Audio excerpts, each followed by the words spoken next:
We got a story here from BuyingTheComics.com. Marvel reshuffles entire Disney Plus TV schedule. Ironheart, Daredevil, Born Again, and Wonder Man placed on indefinite hiatus.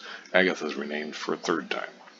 They place some of the blame as on the writer strikes, the actor strike and stuff, but then some of it is also because, as Bounty puts here, Marvel's flailing desperation to write their eponymous cinematic universe's sinking ship.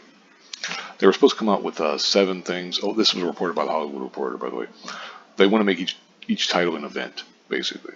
But they were supposed to come out with 7 things for this year.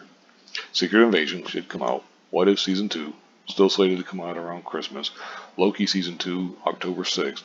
Echo, which has been delayed until, I think, January of next year.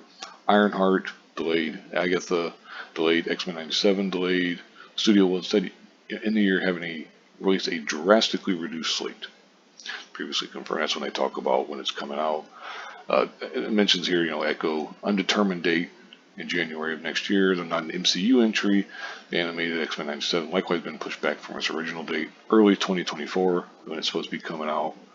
Then Agatha, its release date all the way back to fall 2024, which is freaking terrible. If you're excited for the show, this is the kind of stuff where you're like, oh crap. You kind of take a step back and you're like, damn, because it's never good when they get into delay stuff and reshoots and so on and such forth. The series may turn out to be really good though. I mean, you never know. But it's just not a good sign. Doesn't mean that it's going to be crap, but it's just not a good sign. And I also talk about Ironheart, delayed again. Also, now again, some of it is because of the strikes. That's legitimate. But then some of it is because they're just trying to find some way to make these TV shows not suck, essentially, or not be as boring. 'Cause that's one of the big problems with their TV shows is they don't usually have a very huge budget, which you would expect from a TV series. But then also it's a lot like the Netflix shows, except their good points aren't as good generally. It depends. It's a mixed bag. I know some people who really liked WandaVision, but then didn't like Loki. I know some people who liked Loki, kind of, but didn't care for this or that. I personally thought Hawkeye was the best of the TV series, but that's, it is what it is. But anyway, it talks about, in light of the ratings failures of Moon Knight, Ms. Marvel, and She-Hulk, the pace at which we're putting out the Disney Plus shows will change, so they can each get a chance to shine. That's what Kevin Feige was talking about, and it goes on. I'll link this in the description box if you want to read it for yourself. But basically, then you got Iger talking about we're focusing on improving the quality of our films and on better economics, not just reducing the number of titles released, but also the cost per title.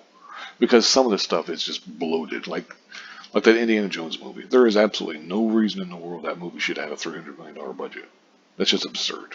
You've got, like, the catering costs are out of control. And that may not sound like much, but when you're catering for an entire film crew for however many months that filming takes, and you're giving them these expensive meals and stuff, that adds up. Again, it's not going to be like the biggest cost, but it is a cost. And it's ridiculous that they shouldn't be doing that stuff anyway.